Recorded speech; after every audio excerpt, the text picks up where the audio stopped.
हे students, welcome back. Previous video में हमने rules of debit and credit पढ़ा था। आज हम उन्हीं रूल्स को प्रैक्टिकली यूज़ करेंगे। ठीक है। जिन रूल्स में हमने सीखा था, एक था पर्सनल अकाउंट और एक रियल अकाउंट और एक नॉमिनल अकाउंट। ये हमने डीपली स्टडी किया था। ठीक है। आज हम समझेंगे जर्नल एंट्री पास करने के 5 सिंपल स्टेप्स। क्योंकि जर्नल एंट्रीज देखते ही स्टूडेंट्स को क्या होती है, कन्फ्यूज़न होती है, किसे हम डेबिट करें और किसे हम क्रेडिट करें। लेकिन आज के बाद ये कन्फ्यूज़न हमेशा के लिए ख़त्म हो जाएगी। कैसे? मैं आपको सिंपल 5 स्टेप्स बताऊँगी, सिखाऊँगी, जिससे आप किसी भी जर्नल एंट्री को खुद से सॉल्व कर पाएँगे। ठीक है? तो आइए देखते हैं इसके 5 स्टेप। फर्स्ट स्टेप क्या है? फर्स्ट स्टेप है रीड द ट्रांज़ैक्शन। वो कहते हैं कि आप ट्रांज़ैक्शन को केयरफुली समझें, रीड करें कि आपकी ट्रांज़ैक्शन आपसे क्या कह रही है। चलिए जी, ट्रांज़ैक्शन हम देख लेते हैं। फॉर एग्ज़ाम्पल, बेसिक सी ट्रांज़ैक्शन है। Owner invested 10 lakhs in the business. ठीक है, ओनर ने 10 लाख बिजनेस में इन्वेस्ट किया। ठीक है जी, ये ट्रांजैक्शन हो गई। हमने कंप्लीटली अंडरस्टैंड भी कर ली कि इसमें वैल्यू भी है, मेजरेबल इन मनी भी है। ठीक है, कंप्लीट ट्रांजैक्शन है। चलिए जी, नेक्स्ट स्टेप क्या है? नेक्स्ट स्टेप कहता है कि आइडेंटिफाई अकाउंट्स, कि आप अकाउंट्स को आइडेंटिफाई करो। जो आपने ट्रांजैक्शन समझी है उसमें अकाउंट्स को आइडेंटिफाई करो। तो यहाँ पर कौन से अकाउंट्स बन रहे हैं? एक बन रहा है ओनर ने पैसा इन्वेस्ट किया, तो एक बन रहा है ये ओनर वाला जो कि है कैपिटल। ठीक है। और दूसरा क्या बना? बिजनेस में कैश आया, तो दूसरा अकाउंट ये हो गया कैश। ठीक है, तो हमने आइडेंटिफाई कर लिया जी। हाँ जी, कर लिया। अब नेक्स्ट स्टेप क्या है? नेक्स्ट स्टेप कहता है कि क्लासीफाई करो। जो आपने अकाउंट समझे ये कैपिटल और कैश वाला, आप इसको क्लासीफाई करो। किस में क्लासीफाई करो? आप इसे रिलेट करके समझो कि क्या ये रियल अकाउंट में से रिलेट करता है, या फिर पर्सनल अकाउंट से रिलेट करता है, या फिर नॉमिनल अकाउंट से रिलेट करता है। इन तीनों अकाउंट में क्लासीफाई करो। ठीक है, तो हम क्लासीफाई करते हैं। ठीक है, यहाँ पर क्लासीफाई कैसे करेंगे? रियल अकाउंट आपको आपको पता है कि ये किससे डील करता है? एसेट से। पर्सनल करता है आपके ह्यूमन से, कंपनी से। ठीक है, डेटर क्रेडिटर से, और किससे? कैपिटल से, ओनर से। ठीक है, ये हो गया पर्सनल का, ये हो गया रियल का। नॉमिनल किससे डील करता है? एक्सपेंसेस से and losses, income and gains. ठीक है, एसेट्स में भी क्या आ जाता है? Building, machinery. ठीक है, कुछ भी आ गया। और कैश एंड बैंक बैलेंस। ठीक है, ये आ गया। चलिए जी, अब हम क्लासीफाई करते हैं। जो कैपिटल है वो किससे क्लासीफाई हो रही है? वो क्लासीफाई किससे हो रही है? पर्सनल से। ठीक है, यहाँ पर हमने देखा कि कैपिटल अकाउंट हमने डील कर रहे हैं, किसमें आ रहा है? पर्सनल अकाउंट में आ रहा है। ठीक है, अब यहाँ पर क्या है? पर्सनल अकाउंट आ रहा है, तो ये क्या हो गया? कैपिटल तो किससे डील करता है? पर्सनल अकाउंट से। ठीक है, अब उसके बाद जो कैश है वो कैश किस में आ रहा है? रियल अकाउंट में आ रहा है। तो चलिए जी, कैश हो गया रियल अकाउंट से। ठीक है, ये हो गया। अब नेक्स्ट स्टेप क्या कहता है? नेक्स्ट स्टेप कहता है कि अप्लाई रूल। अब आपने इतना समझ लिया तो रूल को अप्लाई करो। ठीक है, चलिए जी, रूल को अप्लाई कर लेते हैं। तो रूल क्या कह रहा था? कैपिटल है पर्सनल अकाउंट से रिलेट। अब पर्सनल अकाउंट क्या कहता है?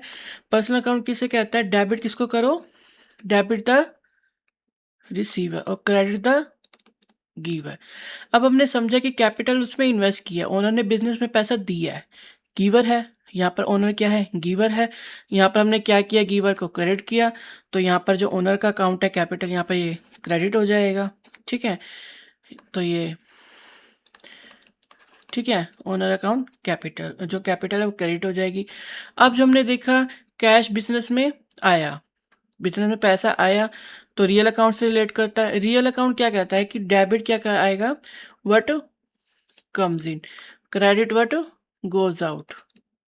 ठीक है, यहाँ पर बिजनेस में पैसा आ रहा है, बिजनेस में पैसा आ रहा है तो क्या करेंगे? डेबिट करेंगे। तो डेबिट करेंगे हम कैश अकाउंट को। ठीक है, कंप्लीट हो गया ये हमारा ट्रांजेक्शन। अब वो कहता है कि अगर आपने रूल भी अप्लाई कर लिया तो एंट्री भी पास कर दो, बचा ही क्या है। ठीक है, चलिए जी, हम एंट्री भी पास कर लेते हैं। तो 5 स्टेप कहता है कि पास द एंट्री। तो एंट्री क्या होगी? डेबिट किसको करेंगे हम? हमने देखा कैश को, cash account debit to. Credit करने के लिए हम क्या यूज़ करते हैं? टू। क्रेडिट किसको किया हमने? कैपिटल अकाउंट को, टू कैपिटल अकाउंट। कितने अकाउंट से कैश को डेबिट करेंगे? 10 लाख से। और कैपिटल कितने से क्रेडिट करेंगे? 10 लाख से। ठीक है, ये हो गई हमारी journal entry complete. 5 simple steps हमने समझा कि पहले हमने ट्रांज़ैक्शन को रीड करना है, ठीक है? हमारी ट्रांज़ैक्शन हमसे क्या कह रही है, फिर हमने उसके अंदर अकाउंट्स आइडेंटिफ़ाई करने हैं। अब ये ज़रूरी नहीं है कि डेबिट में अगर एक एंट्री एक अकाउंट आ रहा है तो क्रेडिट में भी एक अकाउंट आएगा, नहीं। अमाउंट इक्वल होना चाहिए। डेबिट में 2 एंट्री भी आ सकती है, 3 एंट्री भी आ सकती हैं और उसके साथ क्रेडिट में 1 एंट्री भी आ सकती है, ठीक है? मल्टीपल अकाउंट्स हो सकते हैं, लेकिन जो अमाउंट है दोनों में debit is equal to credit ही होगा हमेशा, ठीक है? तो हमने अकाउंट आइडेंटिफाई कर लिए। थर्ड कहता है कि आप उससे रिलेट करो इन तीनों अकाउंट से कि किसके अकाउंट से रिलेट कर रहा है, ठीक है? अकाउंट से रिलेट कर लिया, समझ लिया कि इससे हो रहा है, ठीक है? फिर हमने रूल अप्लाई करना है कि रियल अकाउंट से हो रहा है तो डेबिट और क्रेडिट का देखना है कि डेबिट होगा या क्रेडिट होगा। हमने रूल देख लिया, फिर हमने क्या करना है, एंट्री पास कर देनी है। सिंपल से 5 स्टेप्स है जर्नल एंट्री पास करने की। ओके, अभी हमने समझा जर्नल एंट्रीज के बारे में, उसके 5 सिंपल स्टेप्स। लेकिन एंट्री पास करने से पहले हमें उसका फॉर्मेट समझ लेना चाहिए कि जर्नल जिसमें हम रिकॉर्ड करते हैं एंट्रीज को, उसका क्या फॉर्मेट है, ठीक है? और जर्नल कहते किसे हैं? तो जर्नल कहते हैं, journal is the book of original entry. Original entry क्यों लिखा गया है? क्योंकि सबसे पहले कोई भी ट्रांजैक्शन होती है उसको जब बिजनेस की बुक्स में रिकॉर्ड करते हैं तो सबसे पहले रिकॉर्ड करते हैं जर्नल में, जिसे बुक ऑफ ओरिजिनल एंट्री भी कहा जाता है।